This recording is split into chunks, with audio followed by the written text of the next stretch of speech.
is home to the most amount of Rothschild's giraffe in the wild. It's a really important home to conserving them.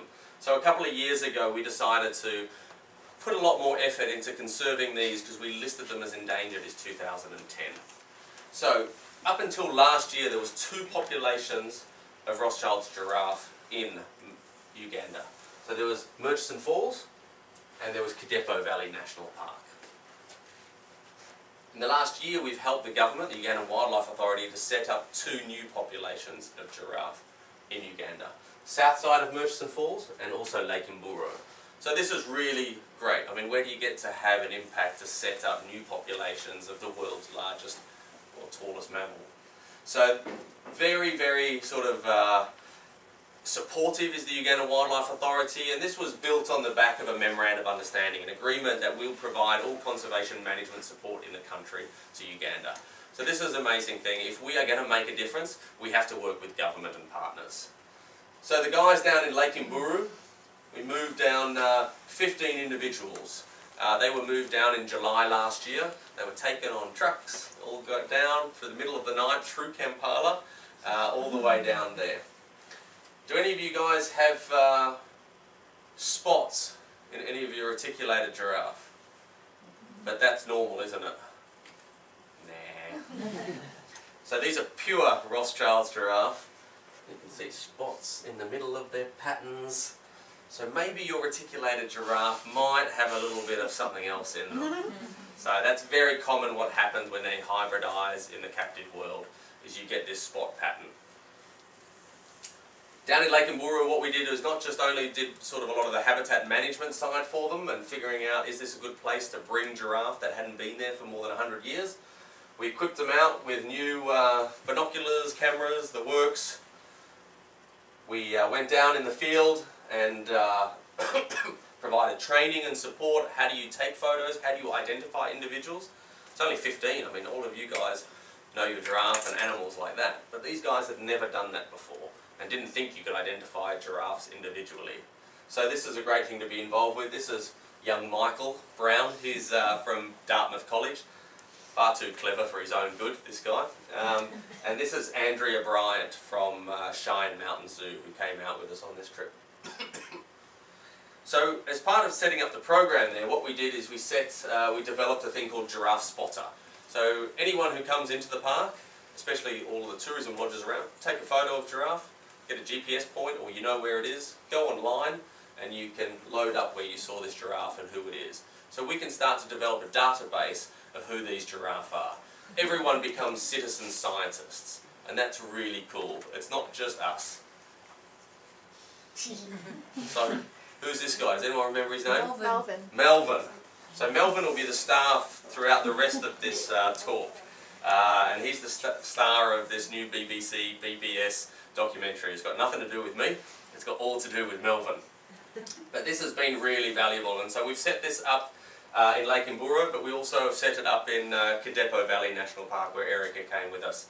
So Kidepo Valley, which we're not going to talk about much, or at all, we've done the second ever survey up there of figuring out how many giraffe are there. So last time I think we estimated 30, yeah, so 28, 30, so not many giraffe. So what we're doing is a few surveys. We've taken some genetic samples to see if they're inbred or not.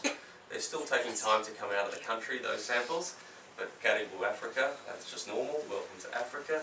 And what we want to see is if that population cannot be augmented, we can't take more to be able to bolster the population in Kidepo Valley National Park. So it's all part of a big sort of who's who in this giraffe zoo in Uganda. So lastly, I'm going to take you to Murchison Falls National Park. Have you all heard of the Nile River? Yeah, it's quite a large river. It runs through there, past the world. This is on the one side of the south side of Murchison Falls. And there's been obviously a number of issues over the years in Murchison Falls National Park. There's been the whole civil unrest in Uganda, which was very naughty for many years, and snaring. So a lot of people from the Democratic Republic of Congo often come across on their paddle boats, set snares looking for cob and buffalo and other things, and unfortunately giraffe are some of those that suffer. So at the bottom here you can see tripod here, lost part of its bottom leg. Interesting, tripod's still around after a year or two. Hasn't been eaten by lion they've just got plenty of other food that they don't need to bother. And up until earlier this year, we hadn't heard or seen of any giraffe being taken by lion. So there's just a plethora of other animals around. One of the problems lately, though, is that there is 75% of Uganda's oil deposits sit underneath where these giraffe are. So these Rothschild's giraffe are home to about 85% of the world's population is in Murchison Falls National Park.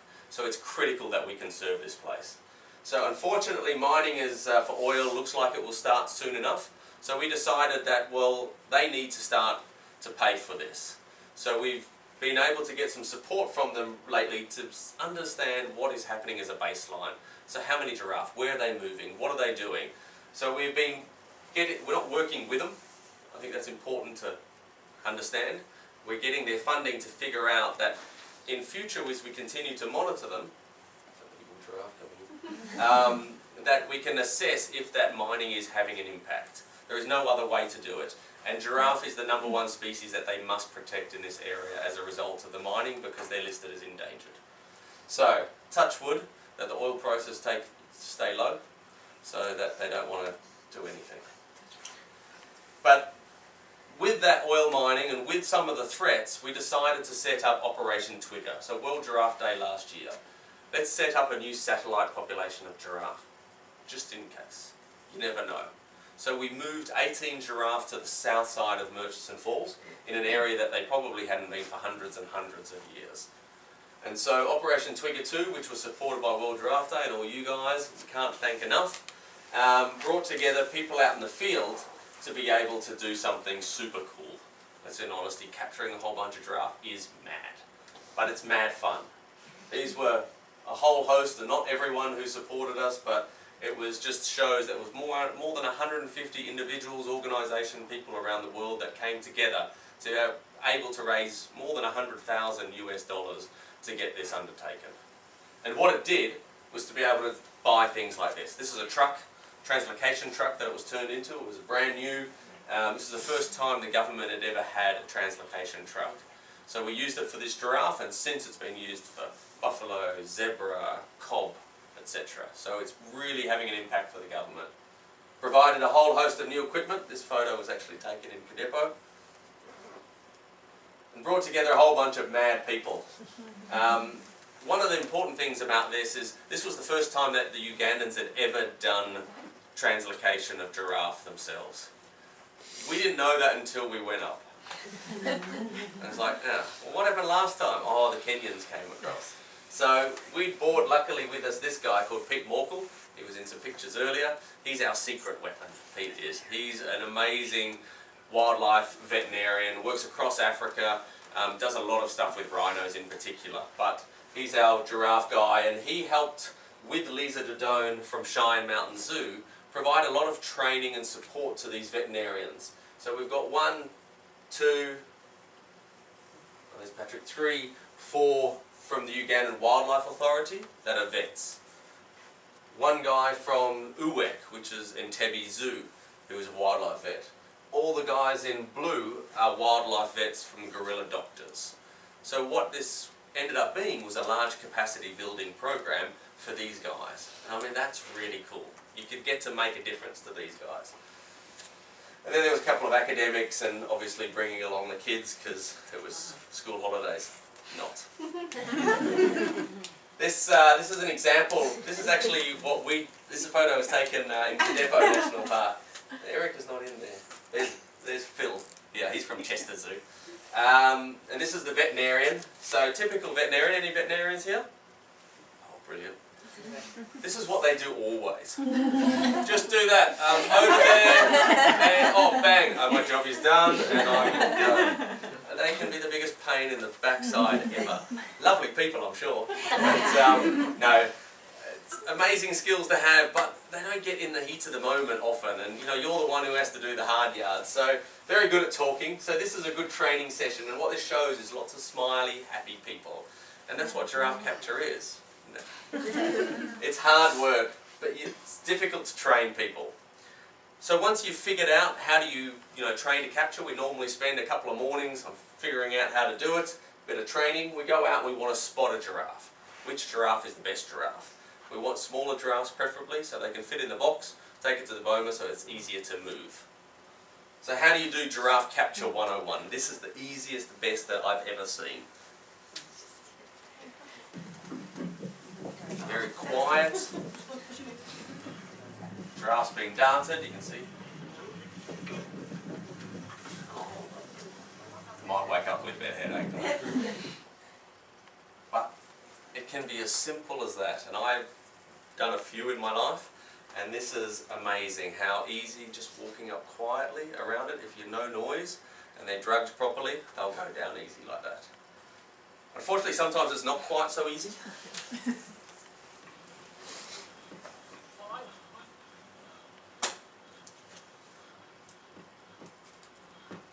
This was like organised chaos. We've just been running for about 1 kilometre because the cars didn't want to follow us. It's a head cam on my head. Still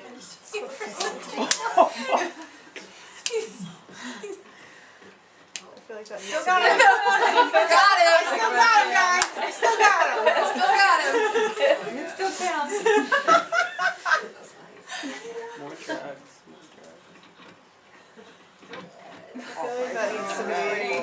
So you guys don't do this? Giraffe conservation is not for sissies. It's a bit stupid, but we've realised we might have done it once or twice, this whole capturing the tail, but it does stop them down nicely. You can actually surf them really cool if you go along. But they're so drugged and doped that they normally don't kick back out at you. So, touch wood. Keyword there. That one was the one that, unfortunately, you guys, wasn't it? Didn't get to see. The video was. Yeah. Second one. Yeah. You drove too fast. I know. I let them on a garden path that day. So once they're down, you can hold it down as one individual. You can sit on a giraffe. So we give it a reversal drug immediately so it's wide awake, straight away. And we put on a blindfold. We feel that that's a hell of a lot better for the animal once it gets up. After it's been held down, it's happy to go and it has no residual impact. But so you can, one person can sit on that neck, hold the head, and the giraffe will not get up. You just got to hold on. Hold on. But it's easier when you've got a whole bunch of strong fellas. This is the missus doing a rectal sort of examination. It's always nice when someone is smiling doing such thing. We had the obligatory, as I said, BBC film crew. What's really funny, if you look at this character here, he's from the local Ugandan national TV station. And he was just, what are you doing? And he's like, oh no, I'm just, here. And he's not filming anything. He said, I'll get your footage, it's fine. And putting on the GPS satellite collar. This is being done by the Ugandan Wildlife Authority veterinarian. That's really important that they do it. We're just sitting there advising, talking them through if they need to do it in future, that they have the experience.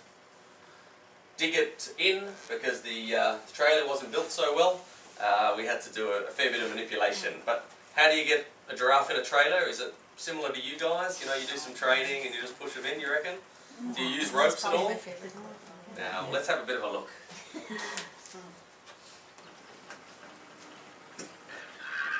Okay, everyone? I think get up strongly onto its feet before we start to pull it. Catching the giraffe, it's something that I learned from Pete.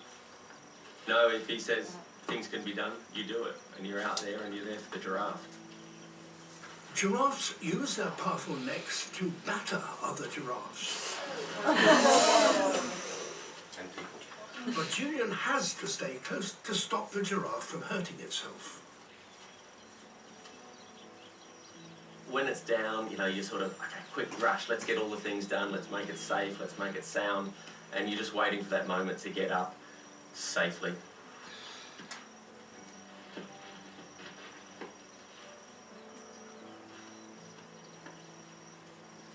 The ropes act like a steering. Slowly, the team is learning that to move a giraffe, you cannot pull it. Instead, you must gently guide it.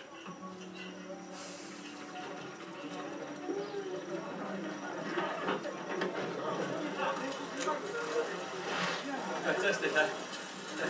Absolutely bloody brilliant. There she goes, hopefully we'll see her soon at the boma. Bloody brilliant. So a bit happy I was, obviously. Well embarrassing watching this stuff. But David said it should be good, so it's fine. But it is amazing feeling once you've got that animal into the cart and off she goes. And so what we collected, as I said, is we brought down 23 individuals throughout the couple of weeks we were there. We took 20 and let 3 of them go. 2 of them we found out were going to Entebbe Zoo to be part of their collection, which we didn't again know beforehand, but that's what was required. And 18 we moved to the south side. So, take the blindfold off once they get to the boma because it calms them down as the effect throughout. Not so easy sometimes. You can see them all in the boma. They're very sociable animals, generally giraffe, whether they go apart and come back together in their relationship, but they like to hang out together. So once we had a few in the boma, it was much calmer. You can see that's the head harness close up. It's very attractive. Many of them would like it. Few were lucky. It's quite tight, but easily they can swallow, but if it's too loose it can allow branches and whatnot and they get stuck in trees. So, although it doesn't look nice, let's be honest, and we've been working on these things for years and years. I mean, I've been doing GPS satellite collars for 15 years for giraffe, and someone else has been doing a little bit of it in South Africa, but we used the one company to try and come up with something new and exciting, because you just don't want to hurt the animals, that's the bottom line. So, the latest prototype is that, which is tiny. And so that is going to go there on the ossicone. And we really hope that that's something that's, I'll pass it around, you play with it. Please don't steal it, it's worth shed loads of cash. It's about $1,500 US just for that little unit. It's GPS satellite, so it can send a message anywhere. But that will just fit to the ossicone and hopefully just make it a lot better for the giraffe. And it'll give us readings every hour to 3 hours for the next 3 years. So it's very cool. So, for those who were at the zoo today, this is where we stopped. So we decided that everyone had to come and see what actually happened to the rest of the giraffe. The team are preparing for the final stage of the mission. The giraffes will be split into 3 groups. They'll be driven for many hours and across the Nile. To distract them on the journey, the rangers cover the truck with delicious leaves.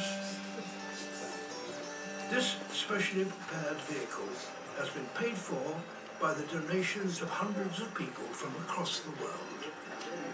They wouldn't say world giraffe though. You've got giraffe in the boma, you don't relax until they're released. I still get worried until that last giraffe runs out of a truck and is off safe and sound.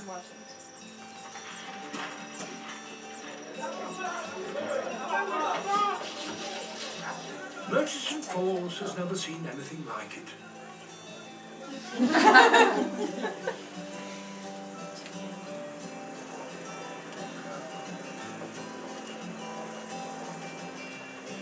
The giraffes are seeing the world from an angle even higher than they're used to.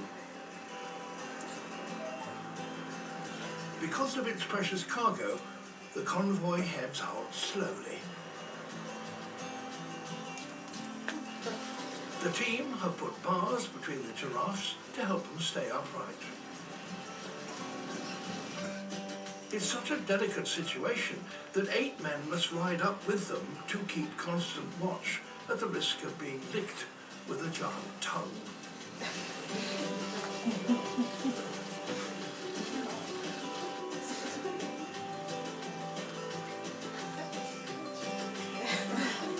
Melvin is in the middle, so has to be handed his travelling snacks.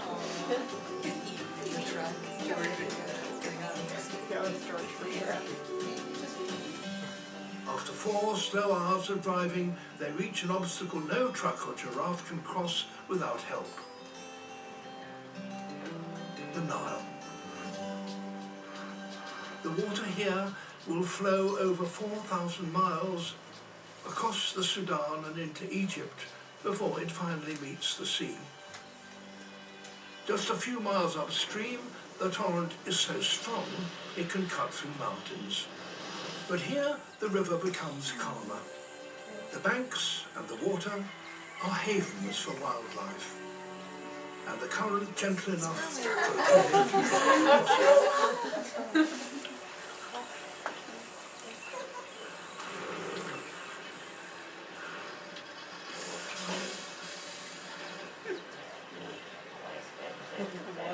All the years of hard work from Julian and Steph are paying off in a truly extraordinary sight. How often do you see a giraffe on a boat? If anything goes wrong here, it would be a catastrophe. You can count 1, 2, 3, 4, 5, 6. Where's Melvin? He's looking where he's going. He's checking out. No giraffe has ever seen anything like this before. He must have broken his jaw or something and maybe not the best genetic stock to take across the river.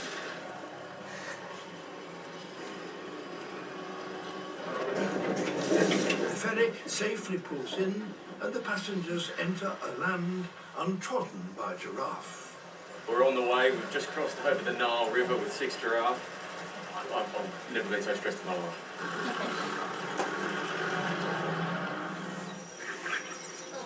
This side of the river. Pretty cool. So an amazing experience. I don't know, should I watch the last bit or do you want to wait for the doco to come out? How long did it take to cross that? We took us about 4 hours to actually No, cross the the river. water part. The river.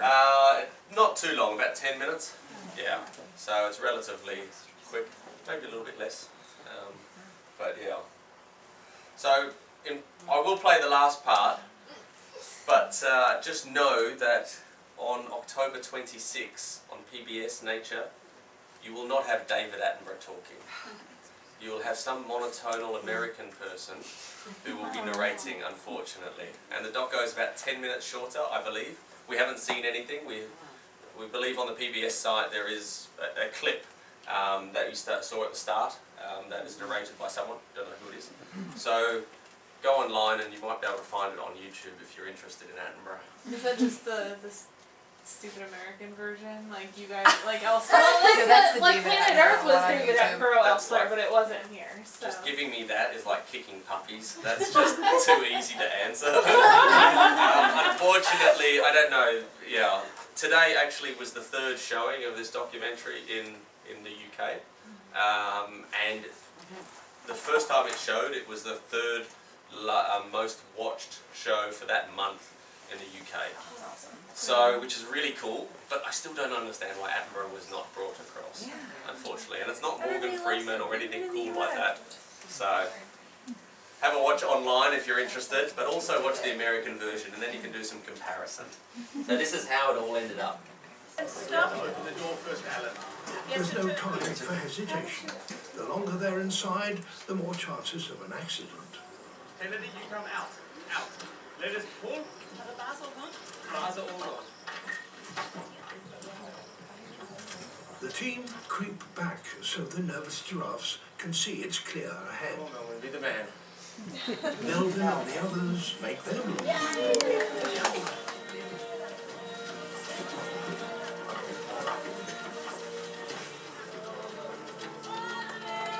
Well done, guys. See the ball go through there, guys?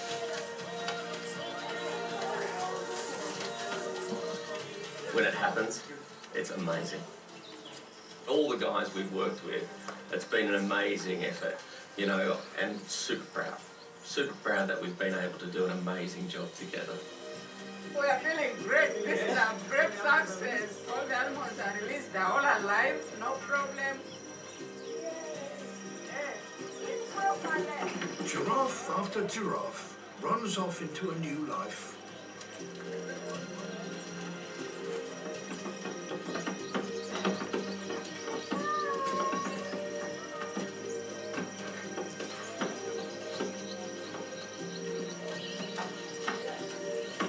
The team can finally celebrate. In this historic moment, Dr. Andrew Siguya, the head of the Uganda Wildlife Authority, has come along to join them. I'm very, very proud of them, you Look at them. These guys have worked for the last 3 weeks. They have put in everything. They have left their families. They have come here. They have slept in the bush. They have, most important, they have shown the love for the giraffe. They have handled them with a lot of care, with a lot of love, with a lot of professionalism. I'm very, very proud of them. But also, it's really one of those exciting days for conservation. This is just the beginning.